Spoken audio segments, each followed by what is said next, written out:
Hello and welcome to Breaking Lies. My name is Samar Hakim, coming to you from the heart of the Islamic Republic of Iran.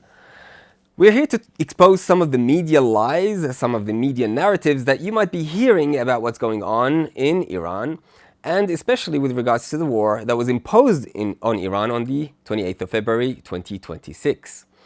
Now, this is the second time that the Americans and the Zionist regime attack Iran while supposedly on the negotiating table. So there's a few things that we need to talk about to help understand what's going on, and I'll summarize these things into three main parts. The first one is that this surprise attack was launched by the Zionists and the Americans during negotiations. Now, that obviously breaks trust.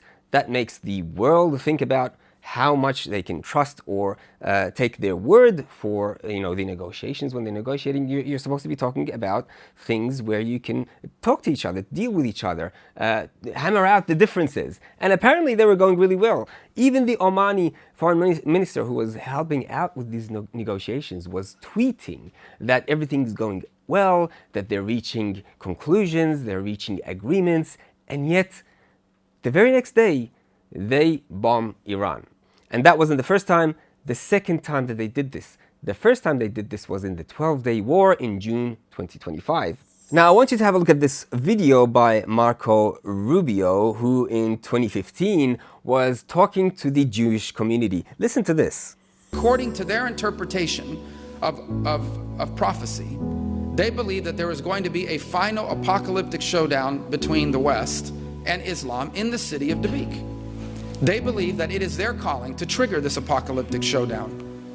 And therefore, when they recruit fighters, what they are recruiting them for is to be a part of this army that is going to trigger this final showdown between the West and Islam, that Islam will win, and then the whole world will be governed under their set of rules, led by the emergence of the 12th Imam, the Mahdi, their messianic figure. Why is this important for us to understand? And why is that important for the next Secretary of State to understand? Because when you understand it, you realize these are not people you can negotiate with. These are individuals with an apocalyptic vision of the future. And they will not stop until they feel they have succeeded. You understand why it is that in many cases diplomacy and engagement does not work. Diplomacy and engagement does not work. You can't negotiate with the Iranians because they're talking about an apocalypse. And as he said, the Mahdi is going to come and they're going to be fighting against the West. So he's literally admitting that this is a fight between the West and the Islamic world. He is basically representing the other side of Islam, which is the devil's side, and we saw what happened with the Epstein files and what they've been doing in the Epstein files. So certainly they are allies of the devil, they're devil worshippers, satanic worshippers. There's no doubt about that. And then there's the other side, which is Islam. So this is a battle between Islam and Satan. There's no question about it. He's saying it. But the more important issue here that we want to highlight is the fact that they believe that they can't negotiate with the Iranians. And so they're using the negotiating table as a tool to buy time, a tool to be able to move around their military, to reconsider their strategies, rather than to try to negotiate. And that's probably why, if you think about it, people are saying, why aren't Iranians going to the negotiating table? Why aren't they negotiating with the Americans? Why aren't they? Well, they tried twice to negotiate with the Americans. In 2025, they were negotiating with the Americans attacked. In 2026, they were negotiating with the Americans, the Zio-American coalition attacked, along with all the other countries that are helping out strategically with intelligence in some way or another, even militarily. So that's really important to understand that Iran has shown the world they are willing to talk to the West. They are willing to negotiate. Even after having been backstabbed the first time in June 2025, they're still willing to do that. But that's not even the first time. The June 12-day war is not even the first time that they've been backstabbed. Have a look at the second video where Trump is literally scribbling out the JCPOA deal that was signed in 2015 by the P5+1. Have a look at this. I am announcing today that the United States will withdraw from the Iran nuclear deal. When I make promises, I keep them. Right. When I make promises, I keep them. However, it seems that when they make promises signing contracts, they break them. Every time a president comes or changes, they will break the promise that the previous president has made. And even now, with the same president in the White House, they're saying we're negotiating 2025, 2026. They're negotiating on the table, and in the middle of the negotiations, they break, they say one thing, and then they attack and do something else on the other side. So clearly, the world has seen that the United States of America, this great superpower, cannot be taken for its word. It cannot be trusted on a global level. And this, brothers and sisters, indicates and shows us that nobody can trust the United States of America. It's not exclusive to Iran. It's not exclusive to this year or last year or the last decade. It's to do with the Americans and the ideologies that they have and how they deal with the other side. They don't want to negotiate with us unless it suits them and unless the deal suits them, every condition suits them in every way that they want. And even if it does, if they don't like it, the next day they'll change their minds.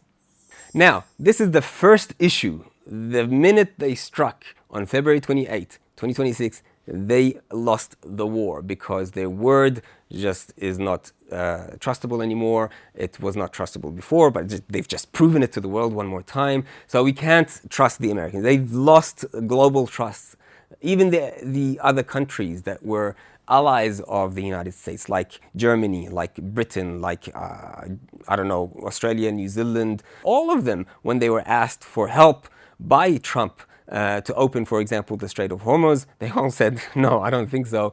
We can't even trust you, man. We can't even trust your word. So let's just, leave us out of this.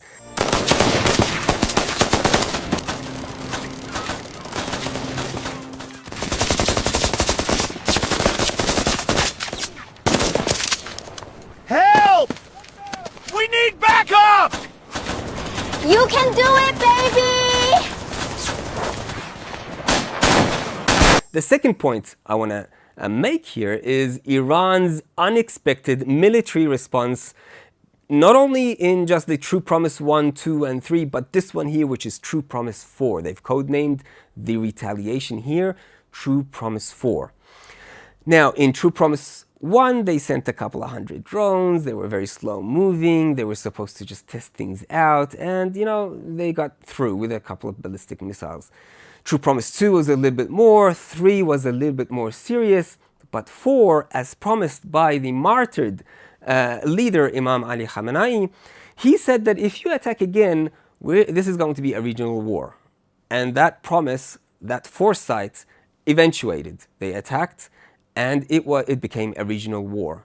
Iran simply attacked everything that had the name of America or Israel on it, whether it was in Dubai, whether it was in Kuwait, whether it was in Saudi Arabia, whether it was in Jordan, whether it was in Zionists occupied Palestine, or whether it was on the sea, Abraham Lincoln, the great Navy ship that the Americans have. Wherever it goes, people bow down and submit to the will of the Americans, except Iran. Iran did not do that. Iran did not submit.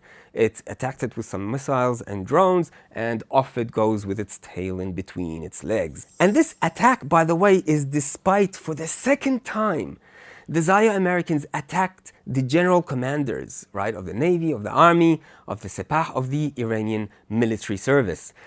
The first time they did that back in June, they said, okay, you know what? Iran survived because the leader of the Islamic Revolution is still alive. So what did they do this time? They went for a second round of attacks, and they also attacked the leader himself in his house, in his office, which, by the way, is something really significant, because the lies that we've been hearing is that he ran away and escaped to Russia and he was seeking shelter 40 stories underground, and all of those lies that the media was feeding the people of the West. In reality, where was he? He was in his house. He was reciting the Holy Quran. He was with his family. He was not hiding. He was with the people. So he wasn't afraid of martyrdom. And by the way, this is really an important point here. The Iranians are not afraid of death. They're not afraid of that. They don't consider it to be something that is, an end to life. They're quite happy to be martyred. And the leader of the Islamic Revolution also was not concerned about being martyred in the way that he was. So despite the significant losses, despite the attack on 28th of February, despite the commanders having been eliminated, and they were expecting within 48 hours, 72 hours, they're going to, the people of Iran would be out on the streets overturning the government. It'll be like Venezuela, pluck in the president, get out, or in this case, assassinate the leader and get out, assassinate the commanders and get out. And within 48 hours, the people of Iran will be bowing to the American saviors who gave the liberation to the Iranian people. That didn't happen. What happened instead was that the people of Iran came to the streets to demand revenge, to demand retaliation, to ensure that the people of the world knew that the Iranian people were behind the Islamic Revolution. And that is a huge loss to the Americans and a huge miscalculation on their behalf. They had no idea this was going to happen. They did not calculate for this. They did not expect this. And 4 weeks later, they're stuck and they have no idea how to get off this war that they started, this extremely expensive war, which I'll get to in a minute. The foreign minister Arakchi confirmed this in a tweet that the system was designed so one part being hit, or multiple parts really, does not disable the rest. And that's exactly what happened. This decentralized system that they had, where they killed the leader and the commanders, it became decentralized. Everybody knew what they had to do, and they pressed the buttons that they had to press, and they retaliated quite easily. So that is something that was a complete miscalculation on their behalf. The Iranians closed the Strait of Hormuz, which, by the way, they hadn't done for the 47 years that they were in power. The mullahs, or the ayatollahs as they call them, they were in power for 47 years. They've been pretty nice to you guys, to the West, to the Americans, to the Canadians, to the British, to the Germans, to Europeans in general, right? To the Asians. They had never closed the Strait of Hormuz. They'd never charged a fee. There was no pilotage fees. There was no safety fees, nothing. People were free to go in and out, and 25% of the energy of the globe was being thoroughfared through the Strait of Hormuz. And the Iranians were just, happily allowing access to this. Well, not anymore. They stuffed it up. They did this themselves. They damaged their own freedom of flow of these waters. With this attack that they did, the most recent attack, the Iranians decided, you know what, that's it. This is it. We've had enough. We're going to control the Strait of Hormuz. They didn't close it, right? There's still flow through the strait. They hadn't closed it, but they are controlling the flow. Any enemy ships are not allowed to go through. If you expel the U.S. embassy, where we will allow you to go through, you have to go through a certain path, which, by the way, the Strait of Hormuz is extremely tight. It's very small, it's very shallow, and you actually have to know very well the waters to be able to navigate it without damaging your ship. Now, what they're doing is there's a war fee or a war tariff on it. Trump likes tariffs, so here we are, another tariff. A war tariff on ships that have to pass. Only ships that are in line and take permission with Iran are allowed to go through for a fee, right?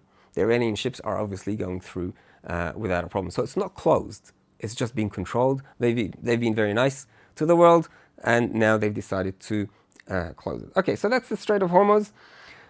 Oil prices rose sharply. In some countries, it rose 40%. In some other countries, it rose 70%.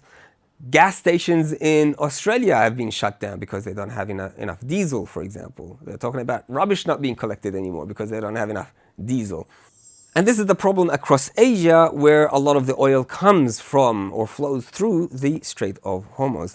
The other loss that they had was with regards to the economics of war. I want you to have a look at this video where a number of interceptor missiles were trying to defend against a single Iranian missile. Have a look at this.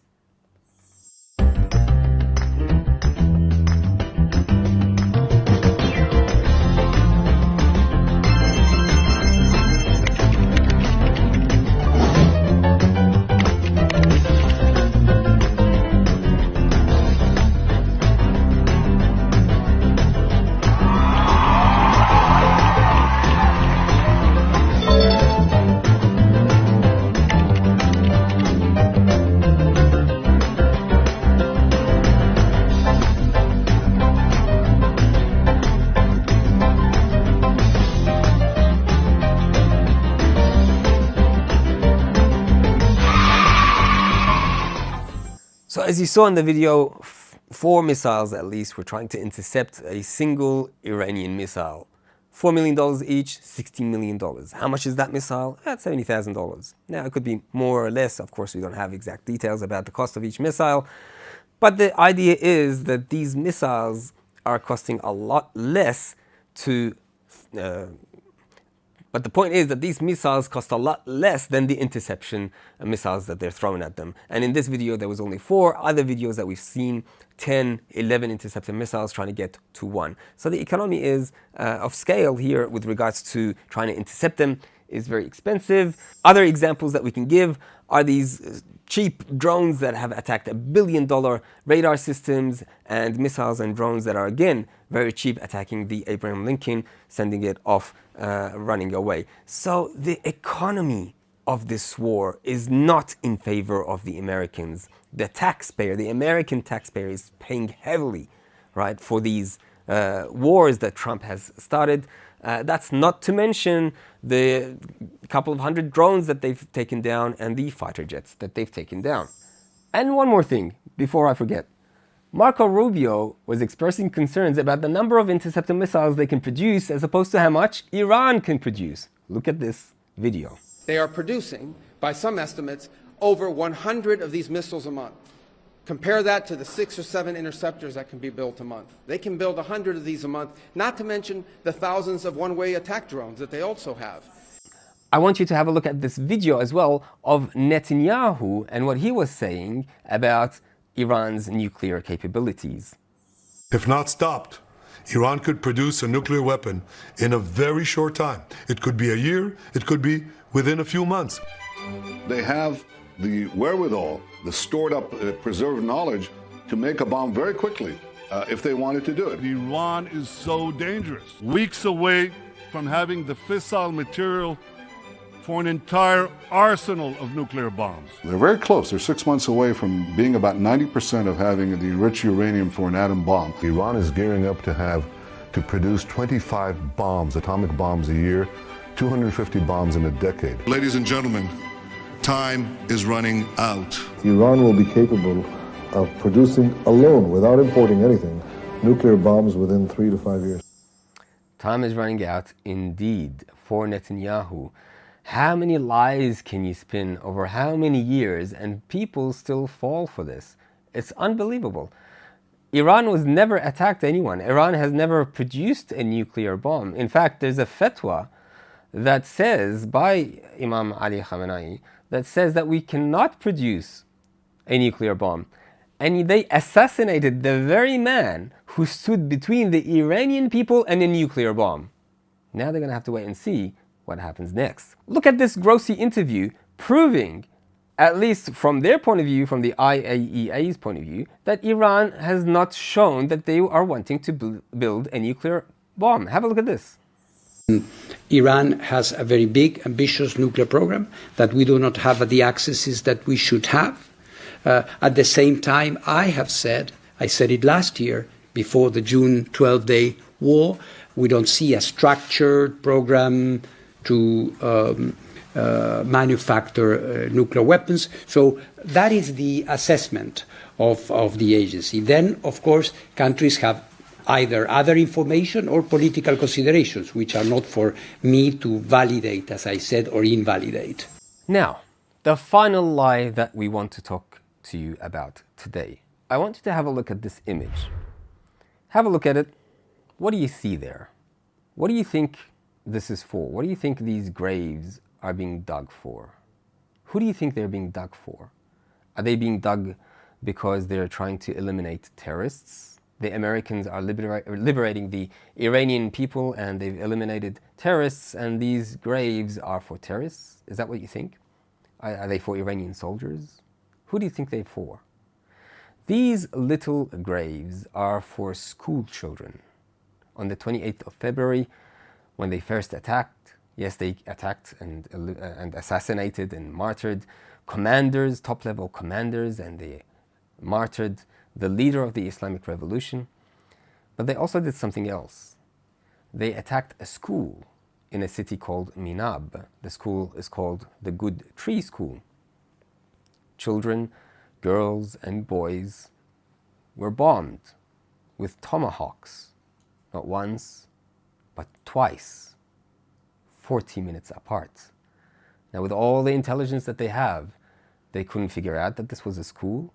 All the visuals that they have, they didn't know that this was a school and there were children. They didn't know they were attacking during school hours. Of course they knew. Of course they did. This was deliberate, and they wanted to shed the blood of Iranian children, little boys and little girls. And of course, at first, they claimed it wasn't us. Others have tomahawks. I want you to have a look at this video where it shows the missile falling on those 165 or 170 children just before impact.